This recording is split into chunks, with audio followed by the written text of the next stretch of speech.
முதல்ல அல்வாவை திரு சூர்யாவை கொடுக்க வச்சிடலாமா? சாரி, முதல் கருத்தை.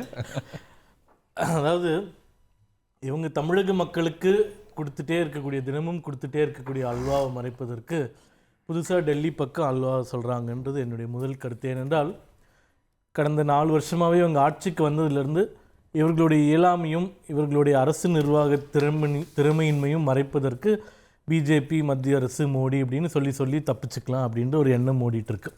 இப்போ இன்றைக்கி எங்களுடைய தலைவர், மாநில தலைவர் ஒரு பதிவு போட்டிருக்கார். அதாவது திமுக தமிழக மக்களுக்கு கொடுத்த அல்வாக்களில் ஒரு 10 அல்வாவை மட்டும் ரிமைண்ட் பண்ணிவிட்டு இதுக்கப்புறமும் இன்னும் நிறைய அல்வா இருக்குது, அது அப்புறமா சொல்லுன்னு சொல்லிவிட்டு இவங்க தேர்தல் வாக்குறுதியில் கொடுத்த விஷயங்கள், கல்விக்கடன் ஃபுல்லாக ரத்து பண்ணுறோம், நாங்கள் பயிர்க்கடன் தள்ளுபடி பண்ணுறோன்னு சொன்னாங்க, 5 சவரன் வரைக்கும் நகைக்கடன் இருந்தால் முழுமையாக தள்ளுபடி, டீசல் விலை 4 ரூபாய் குறைப்பு, மாதம் ஒரு முறை மின் கட்டணம், 100 நாள் வேலை திட்டத்தை 150 நாள் ஆக்குறது, பழைய ஓய்வூதிய திட்டம், காலியாக இருக்கக்கூடிய 3,50,000 அரசு பணியிடங்களை நிரப்புவது, இது எல்லாமே இவர்கள் சொன்ன பிரதான வாக்குறுதிகள். இது எதையுமே நிறைவேற்றல அவங்க. அது மக்கள் கேள்வி கேட்டக்கூடாதுன்றதுக்காக ஒரு மத்திய அரசு மீது பழி போட்டுட்டு நம்ம இந்த விஷயங்கள்லாம் செய்யாததுக்கு தப்பிக்கிறதுக்கான ஒரு ஸ்ட்ராட்டஜி. இது இப்போ ஆரம்பித்ததில்லை, 4 வருஷமாகவே செஞ்சுட்டு இருக்கக்கூடிய ஒரு விஷயம். சரி, இப்போ பட்ஜெட் திருநெல்வேலியை குறிப்பிட்டு சொல்கிறார். அதான் இதுக்கு வெள்ள நிவாரணத்துக்கு எவ்வளோ கேட்டோம், எவ்வளோ கொடுத்துருக்கீங்க? அதான் இப்போ பட்ஜெட் பற்றி அவர் சொல்கிறது தமிழ்நாடுன்ற பேரே இடம்பெறலை அப்படின்னு சொல்கிறார். உதாரணமாக தமிழகத்தில் கடைசியாக தாக்கல் செய்யப்பட்ட 2024-25 ஆண்டுக்கான பட்ஜெட்டில் தமிழகத்தில் இருக்கக்கூடிய மொத்தம் 38 ரெவென்யூ டிஸ்ட்ரிக்ஸில் 27 மாவட்டங்களுடைய பேரே கிடையாது. பட்ஜெட் ஸ்பீச்சில் சொல்கிறேன், பட்ஜெட்டில் சொல்லலை. அப்போ பட்ஜெட்டில் ₹1 கூட ஒதுக்கலன்னு அர்த்தமாக? கிடையவே கிடையாது. இந்த பட்ஜெட்டில் தமிழகத்திற்கு இல்லை சென்னைக்கு எந்தெந்த பக்கங்களில் என்னென்ன ஸ்கீம்ஸ், ஒரே மாநிலம் ரெண்டே ரெவென்யூ டிஸ்ட்ரிக்ட் மட்டும் சொல்லல அவங்க. இல்லை 27 சொல்லியிருக்காங்கல்ல, 27 பேர் வரவே இல்லைன்னு சொல்கிறேன். 27 வந்திருக்கு. அப்போது பட்ஜெட் ஸ்பீச்சையும் பட்ஜெட்டையும் கன்ஃபியூஸ் பண்ணிக்கிறாங்க. பட்ஜெட்டுன்றது வெரி எக்ஸாஸ்டிவ் டாக்குமெண்ட், எந்தெந்த திட்டங்கள், எந்தெந்த மாநிலங்கள், எல்லாத்துக்கும் எவ்வளோ நிதின்னு இருக்குது. பட்ஜெட் ஸ்பீச்சுன்றது அதனுடைய சுருக்கம். அதை நான் மீண்டும் கேட்குறேன், அரசியலை விட்டு இப்போ தமிழக அரசு பட்ஜெட்டில் 27 மாவட்டங்கள் பேர் இல்லைன்னா 27 மாவட்டத்துக்கு ₹1 கூட கொடுக்கலன்றது அர்த்தம் ஆகிடாது. இரண்டாவது, இப்போது விகிதாச்சார அடிப்படையில் அந்த நிதி ஒதுக்கிறது டெவல்யூஷன் நம்ம சொல்கிறோம். தமிழகத்துக்கு தோராயமாக 4.6% நிதி மத்திய வருவாயிலிருந்து கொடுக்கப்படுகிறது. இப்போ இது யூபிஏ அரசாங்கத்தில், அதாவது இப்போ திமுக ஆட்சியில் இருக்கும்போது ஒரு 10% இருந்து அதை நாங்கள் 4% குறைச்சிருந்தா நியாயம் இருக்குது. அப்போலேருந்து இப்போ வரைக்கும் அந்த 4.5 4லேருந்து 5க்குள்ளே இருக்கிறது அதே தான் ஃபாலோ பண்ணிகிட்ருக்கோம். அப்போது இதற்கு முன்பு கொடுத்ததை காட்டிலும் நம்ம குறைச்சிருந்தோம்னா தாராளமாக நீங்கள் கேள்வி கேட்கலாம். இன்னொன்று, பலமுறை நாங்கள் சொல்லிட்டோம், இது ஃபினான்ஸ் கமிஷன் செட் பண்ணக்கூடிய பர்சன்டேஜ், அதில் மத்திய அரசோ பிரதமரோ நினச்சா கூட அது மாற்ற முடியாது. ஏனென்றால் finance commission is a constitutional பாடி, அதற்காக ஏற்படுத்தப்பட்ட ஒரு அமைப்பு. அவங்க ஆராய்ந்து சொல்கிறாங்க. அதனால் இப்போ பட்ஜெட்டில் உதாரணமாக நான் சொல்கிறேனே, இப்போ சென்னையில் மெட்ரோ திட்டத்துக்குன்னு ஒரு 7,000 கோடி ஒதுக்கியிருக்காங்க. அது பட்ஜெட் ஸ்பீச்லேயே இருக்குது. சென்னை பெரிஃபரல் ரோடுக்கு 527 கோடி ரூபாய், Chennai peripheral ring road phase 1க்கு 1247 கோடி ரூபாய். இந்த மாதிரி ஒன்று விஷயத்துக்கு Tamil Nadu inclusive accessibility and persons with disability 336 crore ரூபாய், அக்ரிகல்ச்சரல் மாடர்னைசேஷன் ப்ராஜெக்ட் தமிழ்நாட்டுக்கு மட்டும் 650 கோடி ரூபாய். அந்த மாதிரி பக்கம் வாரியாக தமிழகத்திற்கு, சென்னைக்கு ஒதுக்கப்பட்ட நிதிகளை எங்களால் சொல்ல முடியும். அதனால் முழு பட்ஜெட்டை பட்ஜெட் உரையோடு ஒப்பிட்டு தமிழகத்திற்கு எதுவுமே கொடுக்கவில்லை அப்படின்னு சொல்கிறது ஒரு முதல்வர் பொறுப்பில் இருக்கக்கூடியவர் அது செய்கிறது ஒரு தவறான உதாரணமாக போயிடும் அப்படின்றது தான் என்னோட ஓப்பனிங் ரிமார்க். அண்ணன் சூர்யா அவர்கள் மிகப்பெரிய ஒரு அல்வா சொன்னார் இல்லையா, 10 அல்வாவை. அதுக்கு எல்லாத்துக்கும் மேலே உங்கள் ஆள் ஒரு பெரிய அல்வா கொடுத்து மறந்தார். 15 லட்ச ரூபா எல்லா அக்கௌண்ட்லையும் போட போகிறோம், டிமானிட்டைசேஷனில் இருங்கண்ணே அவசரப்படாதீங்க. அதாவது டிமானிட்டைசேஷன் ஒரு புழுகு மூட்டையை அவுத்து விட்டு எல்லா கள்ள பணமும் கருப்பு பணமும் எங்கள் அக்கௌண்ட்டுக்கு வந்துடும்.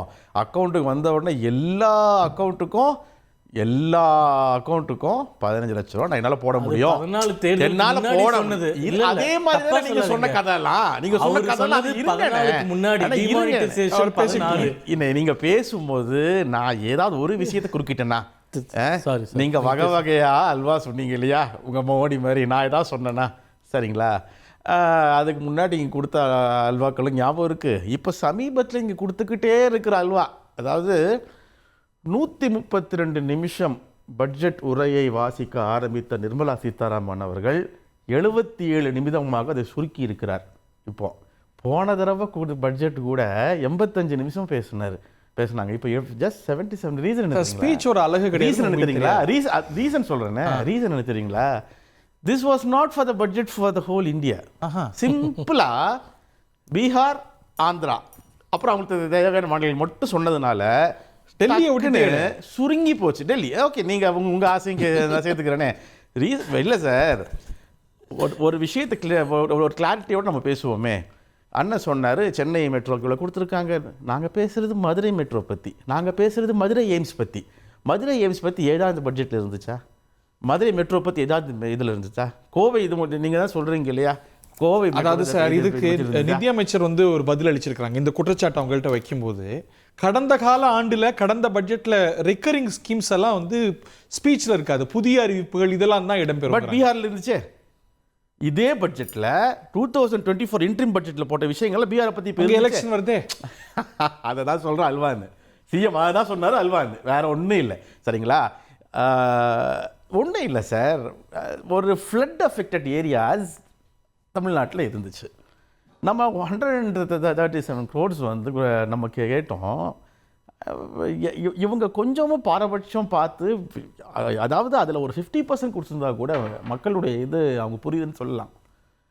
1% கூட தரல சார் நம்ம கேட்டதில். அப்போ இந்த பட்ஜெட்லயாவது அது இருக்கும்னு சொல்லிட்டு யோசிப்போம்ல. இப்போ அண்ணன் சூர்யா கோரிக்கைகளை நியாயம் இருக்க தான் செய்யும். ஆனால் அவங்க என்ன வாதம் வைப்பாங்க, ரொம்ப இவங்க கோரிக்கையை இன்ஃப்ளேட்டடாக வைக்கிறாங்க அப்படின்னு. எப்படி வைக்க முடியும்? உங்களுடைய குழு, ஒன்றிய குழு வந்து பார்வையிட்டு சொன்ன அமௌண்ட் நீங்க தரலையே. சரி ஓகே, நீங்க சொல்ற பாயிண்ட்டுக்கு நான் வரேன் சார். இன்ஃப்ளேட்டட் இது வைக்கிறாங்க, ஒன்றிய குழு வந்து பார்வையிட்டுதா? அது சொன்ன அமௌண்ட்ல இருந்து யூ ஜஸ்ட் சாங்ஷன் 17%. அப்ப அது எங்க இது? அப்ப மீதி 83% எங்க போச்சு? எந்த ஸ்டேட்டுக்கு தந்தீங்க? பீகார் கொடுத்தீங்களா, ஆந்திரா கொடுத்தீங்களா? சார் 6 மாசத்துக்கு உள்ள ஆந்திராக்கு உங்களால 3 லட்சம் கோடி கொடுக்க முடியுதுன்னா, தமிழ்நாடும் கேரளாவும் வெஸ்ட் பெங்காலும் தக்காளி தொக்கா? அப்ப எங்கள்கிட்ட வந்து இவ்வளவு நேர்முக வரி வந்து 9. ஆந்திராவோட நிதி நிலைமை ரொம்ப மோசமா இருக்கே சார். அவங்க தமிழ்நாடு நிதி நிலைமை ரொம்ப நல்லா இருக்குங்களா அப்படி நம்ம சொல்ல முடியுமா? ரிலேட்டிவா நல்லா தான் சார் இருக்கு. அவங்க வந்து சார் கடன் வாங்கி அடைக்கிறாங்க. நோ சார், சென்ட்ரல் கவர்மெண்ட் வந்து அந்த விஷயத்தெல்லாம் பார்க்கறது தவறு. நீங்க நிதி வாங்குறது எப்படி வாங்குறீங்க? நேர்முக வரி எப்படி வாங்குறீங்க தமிழ்நாடு அரசுல? மறைமுக வரி எப்படி வாங்குறீங்க? ஜிஎஸ்டி எப்படி வாங்குறீங்க? அப்போ அதை திருப்பி கொடுக்கும்போது ஆந்திரா வந்து கடன் வாங்கி நிதி தருது, அப்போ நம்ம அவங்களுக்கு தான் கொடுக்கணும்னு சொல்றது எவ்வளவு பெரிய அபத்தம். ஆனா அலோகேஷன்ஸ் எல்லாம் ஃபினான்ஸ் கமிஷன் தான் செய்து, நாங்க that is the valid part, that's it. இப்போ ஃபினான்ஸ் கமிஷன் எல்லாம் பண்ணுது. அப்போ இப்போ சொன்னார் இல்லையா, தமிழ்நாடு அரசு இதை செய்யலை, அதை செய்யலை, ஓய்வூதிய பிரச்சனை இருக்கு, அதுக்கெல்லாம் ஃபினான்ஸ் கமிஷன் தான் காரணம்.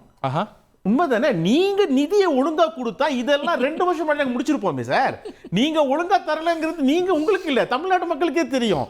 தமிழ்நாடு அரசு எத்துணை நல்ல திட்டங்களை மக்கள் திட்டங்களை கொண்டு வந்திருக்கிறது, அதை எவ்வளவு சாதுரியமாக செயல்படுத்தி இருக்கிறது, எந்த அளவு டைரக்ட் பெனிஃபிஷியரிஸா மக்கள் இருக்கிறாங்க. இப்போ அந்த டைரக்ட் பெனிஃபிஷியரி மக்கள் போயிட்டாங்களே, இவங்க இவ்வளவு இதை செய்யறாங்கன்னு சொல்லிட்டு கொடுக்க வேண்டிய நிதியை நிறுத்தி வைத்து ஒவ்வொரு வருஷமும் சார் சீரியலா 2021 ஒவ்வொரு வருஷமும் தமிழ்நாட்டுக்கு வர வேண்டிய எந்த பெனிஃபிட்ஸுமே நீங்க கொடுக்காம, எந்த டாக்ஸ் ரிபேட்மெண்ட் நீங்க பண்ணாம, ஆன் த ஹோல் 6 மாசத்துல 3 லட்சம் கோடி ஆந்திராவுக்கு, இந்த பட்ஜெட் ஃபுல்லா பீகாருக்கு, டெல்லிக்கு. அப்போ மற்ற மாநிலங்களுக்கெல்லாம் வரி வாங்காதீங்க சார், கேட்காதீங்க வரி, நாங்க பார்த்துக்கணும்னு சொல்றோம். இந்த அல்வா ஏன் கொடுக்குறீங்க எங்களுக்கு? திருநெல்வேலி அல்வாவோட ஃபேமஸ் அல்வா பிஜேபி அல்வான்னு சொல்றோம்ல, அதுதானே இப்ப பிரச்சனையா இருக்கு. தவிர்க்க முடியாத தம்ப்நெயில்ஸ், கலக்கலான கண்டென்ட்ஸ், சினிமாவும் சீரியஸ் பிரச்சனைகளும், சும்மாவே ராம்சரண் தளபதி விஜய் எப்படா பெரிய கலகலப்பும் கைகலப்பும். Me to love you, thank you. அவர்களை மாஸ் ஏத்துறது ஏற்ற தெரிக்குதுனாலே டன் தான். பிரேக்கே இல்லாமல் பிரேக்கிங் நியூஸ் சொல்லும் தந்தி டிவி ஆப். இன்ஸ்டா தலைமுறை வரை இறங்கி அடிக்கும் தந்தி டிவியின் டிஜிட்டல் எக்ஸ்க்ளூசிவ். பாடி காமிச்சீங்க, அது அதை விட மோசம். இல்ல பாடி காமிச்சீங்கன்னா அது இன்னும் வெரி பேட். தந்தி டிவி ஆப்பை இலவசமா டவுன்லோட் செய்யுங்க. ஃபாலோ பண்ணுங்க, சப்ஸ்கிரைப் பண்ணுங்க, என்ஜாய் பண்ணுங்க.